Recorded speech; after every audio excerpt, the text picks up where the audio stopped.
बिर्यादनकर निघाले नाही. आणि दादा चल आपल्याला त्या म्हाताऱ्याची भाकरी घेऊन जायचं आहे. असं का? हो. काय हरकत नाही. मग पानुबाई आणि तो बिर्यादनकर त्या म्हाताऱ्याची भाकरी घेऊन त्या गिरणा देऊन नदीवरती चाललेले आहे. बानू बानू हा काय सांगा म्हणले आपला म्हणले हे म्हातारा दिसना मेंढ्या दिसना बर कुणकड गेल्या त्यांनी कुणकड नाही. कुठे गेले काय माहिती. मी तर बराच वेळ झालं पाहत आहे त्या म्हाताऱ्याला आणि म्हातारा पण दिसना आणि मेंढ्या पण दिसना. काय माहिती कुणकड जा गेल्या. बरं या कोपऱ्यामध्ये कुठेतरी म्हातारा दिसतंय वाटतं. आवाज येतोय तिकडे. जा बरं तो म्हणून पाहुणे पाहिलं म्हणले त्या म्हाताऱ्याला ए म्हाताऱ्या अरे काय करतो इकडे. काय नाही म्हणलं आता आंघोळ करावा. आंघोळ आंघोळ करायच्या तयारीत आहे. अरे बानू आली भाकरी घेऊन बानू.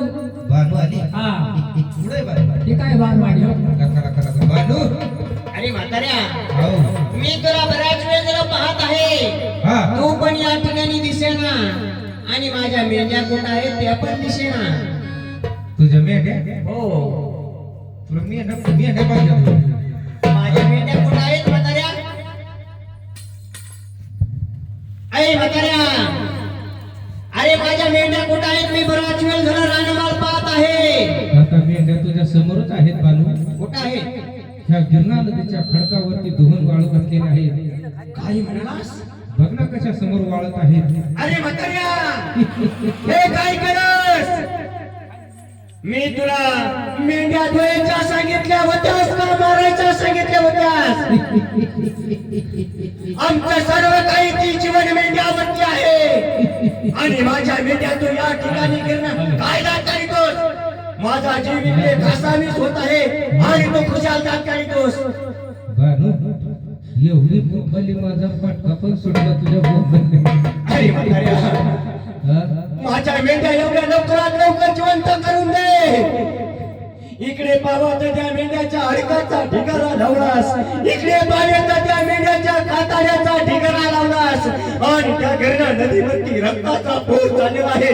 म्हाताऱ्या माझ्या मेंढ्या लवकरात लवकर जिवंत करून दे नाही तर सांगितलं म्हणशील. बानू आता तूच असं म्हणली. अरे म्हाताऱ्या माझ्या मेंढ्या लवकरात लवकर जिवंत करून दे.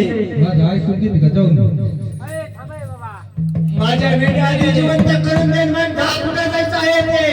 बानू तू काय म्हणली मेंढ्या सोडताना आजपर्यंत कुणी धुतल्या नसत्या. मग आजपर्यंत कुणी चाकल्या नसत्या. बरोबर आहे. अशा मेंढ्या चारायच्या बर आणि कुणी धुतल्या नसत्या अशा धुवून काढ म्हणली. मग मी तुला द्यायच्या सांगितले होते का अशा मारायच्या सांगितल्या होत्यास. मी म्हणलं आता समोर नाही निघायचं त्यांचं मग आपोआप तू धुतले. म्हाताऱ्या कुठे चालणार तिकडे. माझ्या अगोदर मेंढ्या जिवंत करून दे. मग दहा तुला कुठे जायचं आहे तिकडे. अरे बऱ्या ज्याप्रमाणे आपली मेंढ्याची गत केली त्याचप्रमाणे काठी आणि म्हाताऱ्याला मारा दोडवणार. तू मागे म्हाताऱ्या माझ्या मेंढ्या लवकर लवकर जिवंत करून दे. लगेच जीवन करतो. लगेच लगेच त्याला काय लागत आहे होय. म्हाताऱ्या हा, जेवण करून देतो. लगेच दे बरं लवकरात लवकर. तू काळजीच करू नको. ती वचन वचन आणि मग तसं मोकार जीवन होतं काय. ऐ, इकडे म्हाताऱ्याला वचन दे. वचन हा वचन दे. कशाचं वचन आहे. माझं वचन असं आहे. बर जर मी तुझ्या मेंढ्या जीवन केल्या बर तर तुला माझ्याशी लग्न करावं लागेल. जा तिकडे. तुझ्या अंगाचा वाद चाललाय आणि माझ्याशी लग्न करायची मागणी मागतोस. दिवस मग मी चाललोय. माझ्या मेंढ्या जिवंत करून दे आणि मग तुला कुठं जायचं आहे तिकडे जा. कसे नाही होणार. मग वचन द्यावं लागेल. वचन द्यावं लागेल. अरे दादा आजपर्यंत आपण पाहिलं आहे का आपला एखादं कुकरू मेले मेंढी मेले आणि ती जिवंत झाली आहे. असं कधी घडलं आहे का. मग मी वचन देते आणि पाहते बरं म्हातारे कसं जीवन करते कसं नाही. म्हाताऱ्या मी वचन देते जर का माझ्या मेंढ्या जिवंत झाल्या नाही तर ज्याप्रमाणे माझ्या मेंढ्याची गत केली त्याचप्रमाणे तुझ्या मेंढ्याची गत होईल. तसं बोलून वचन नाही, हातात हात देऊन वचन दी. बर आता कशी जवळ आली, नुसती पळत होती. ते माझ्या मेंढ्या जिवंत करून, जर माझ्या मेंढ्या जिवंत झाल्यास तर मी लग्नाला तयार आहे. दम लावून बोलू दे ना, का लगेच जेवण करू. मग कधी जिवंत करतोय? सपुआला वासा आता लगेच मेंढे बोलायचा बसायचा दे सोडून, आधी माझ्या मेंढ्या जिवंत करून दे. दे वचन. घे वचन. हे बघ, बर मी जर तुझ्या मेंढ्या जीवन केल्या, हो तुला माझ्याशी लग्न करावं लागेल. नाही करीन ना, लग्न करीन ना. हा, हो करशील? मी लग्नाला तयार आहे. आता कशी तयार झाली भानू? हा. मी जोपर्यंत तुला पाठीमागे पाहू नको बर म्हणत नाही, तोपर्यंत तू पाठीमागे पाहायचं नाही. काय अडचण नाही. कर तिकडं तोड. बर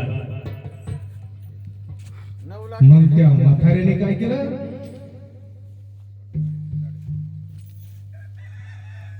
80 वर्षाचं म्हातारपण सोडलं आणि 21 वर्षाचा खंड वाकडा त्या गिरणा नदीमध्ये प्रगट झालेला आहे. मग तो प्रगट कसा झाला कसा बरं? आणि देव त्या गिरणा नदीमध्ये कसे आले कसे बरं? सांगायला पाहिजे. हो आला भंडारी वाला, वाह आला जेजोरी वाला, क्या बात आला आहे. भंडारी वाला, आला जेजोरी वाला, देव डोळ्याने पाहिला, खरं? दिवा भारी मी वनत लाविला, देव डोळ्याने पाहिला, दिवा भारी मी वनत लाविला. देवडोळ्यानं पाहिला, देवडोळ्यानं देवानी लाविला, देवडोळ्यानं पाहिला, देवा देवारी मी लोण्याचा लाविला.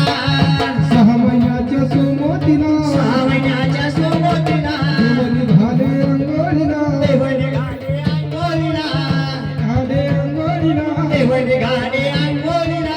वनत लाविला. वाह दिव देव हरी मी आहा. वनत लाविला, देव डोळ्याने पाहिला, दिव देव हरी मी वनत लाविला. देवडोळ्यानं पाहिला, देवा देवारी मी लोण्याचा लाविला, देवडोळ्यानं पाहिला, देवा देवारी मी लोण्याचा लाविला. आज दुर्गणाला नवलक पाहिली, जगणाला नवलक पाहिली, तेथे नंद तो देव मल्हारी, तेनाद तो देव मल्हारी, तेथे नंद तो देव मल्हारी, तेनाद तो देव मल्हारी. डोळ्याने पाहिला, वाह दिव देव हरी मी खरंच. लाविला, आहा. देव डोळ्याने पाहिला, दिव देव हरी मी वनत लाविला. देवडोळ्यानं पाहिला, देवा देवारी मी लोण्याचा लाविला, देवडोळ्यानं पाहिला, देवा देवारी मी लोण्याचा लाविला. देव डोळ्याने पाहिला, वाह. देव हरी मी वनत लाविला, क्या बात देव आहे. डोळ्याने पाहिला, दिव देव हरी मी वनत लाविला. देवडोळ्यानं पाहिला, देवा देवारी मी लोण्याचा लाविला, देवडोळ्यानं पाहिला, देवा देवारी मी लोण्याचा लाविला. साक्षात देवाने खंडेरायाचं रूप धारण केलेलं आहे गिरणा नदीमध्ये. 21 वर्षाचा खंड गिरणा नदीमध्ये प्रगट झालेला आहे. देवाने हातामध्ये भंडार घेतला आणि सदानंदाचा येळवट म्हणून त्या बानूच्या मेलेल्या मेंढरावरती भंडार फेकतात. बानूची सगळी मेंढरं जिवंत झालेली आहे. सदानंदाचा येळवट. अरे देवा, हा तर कसला चमत्कार. इकडे तिकडे पाहू तर सर्व काही रानमाळ मेंढ्या चरत आहे. कोकऱ्यांचा आवाज चाललेला आहे. अरे देवा, आणि ते म्हातारं पण दिसताना मला कुठं आहे आणि कुठं नाही. कसला हा ते चमत्कार. म्हातारं पण कुठं गेला आणि कुठं नाही काय माहिती. बानू पाठीमागे वळून पहा.